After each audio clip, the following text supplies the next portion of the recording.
talking to head coach Mike Clark. Lycoming just came from behind and defeated a tough Misericordia team, 28-24. Mike, overall, you got to like the fight of the Warriors the second half.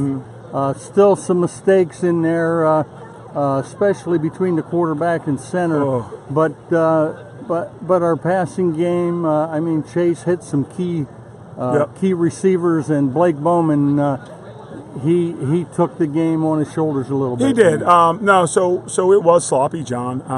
And we tried to be under center more this week to eliminate some of the bad snaps. And honestly, the issues that came up today certainly weren't around all week, and yet we dropped the ball way too much today, which, if you can't execute a snap, really complicates your ability to be successful on offense. I mean, we just waste plays, and so last week puts the pressure on the next 3 downs. Yeah, and I think, right, and it's really 2 if that's the case. You know what I mean? Like, it's really, because if it's on 1 of 3, you waste 1 of the first 3. The likelihood that you don't punt is very small. You know, like, I mean, or the likelihood that you do punt is very high. I mean, it's crazy.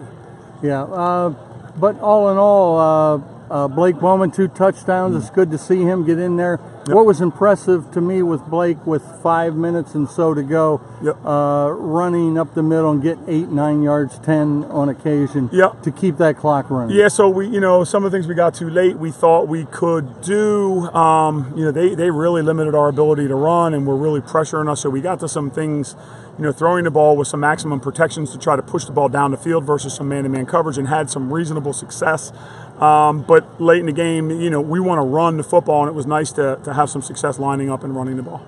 A wide receiver that's coming on, I think, is someone we didn't talk a whole lot before, is Kyle Slivka-Fralin.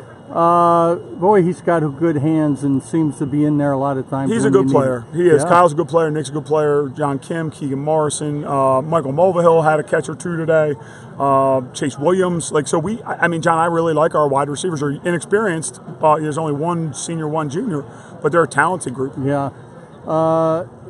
Chase Whiteman, first half he didn't have that great a half, but the second half, I thought rather than just keep running the ball, you talked about maybe hitting some longer ones now and then. I think that part of the game was successful. At least midweek, you said you're going to try to find a way to break it up a little bit. Yeah, we need to be a bigger play offense. And you got some today. I think we got some. Yeah, we got some bigger chunks of yardage. It's nice when you can make 15 or 20 at a time instead of just 5 and 6 is good, but it's hard to make 5 and 6 consistently. Yeah, and to get us out a 3rd and long, Nick Costello down the sideline had a great catch to get us going. He's a good player. Very good player. Yep. Well, all in all, a lot better than the last 2 weeks. There's nothing, as some of the old coaches used to say, there's never an ugly win.